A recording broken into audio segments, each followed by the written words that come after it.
দুর্গাপূজা কেন্দ্র করে গভীর চক্রান্ত চলছে বললেন বিএনপি যুগ্ম মহাসচিব রুহুল কবির রিজভী। অপরাধ জড়ানো নেতাদের বিরুদ্ধে হার্ডলাইনে যাচ্ছে এনসিপি। ধর্মীয় উৎসবকে রাজনীতির কুটচালের শিকার হতে দেওয়া হবে না বললেন হাসনাত আব্দুল্লাহ।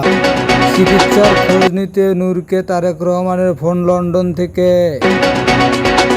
থালাপতি বিজয়ের বাসভবন বোমা উড়ানোর হুমকি। গাজায় সংঘাত বন্ধের ট্রাম্পের পরিকল্পনা নিয়ে কি বললেন মুসলিম নেতারা। শেরপুরে ভারতীয় ফেনসিডিল সহ ৩ মাদক কারবারি আটক। যশোর হাসপাতালে বিশেষজ্ঞ চিকিৎসক কেতাবে আছে, সেবা নেই। গাজায় যুদ্ধ বন্ধের সম্মত ইসরায়েলের। নির্বাচনের আগে সংকটময় সময়ের দিকে যাচ্ছে দেশ বললেন প্রধান উপদেষ্টা ডক্টর ইউনূস। জাতিসংঘ মহাসচিবের সঙ্গে প্রধান উপদেষ্টার সাক্ষাৎ।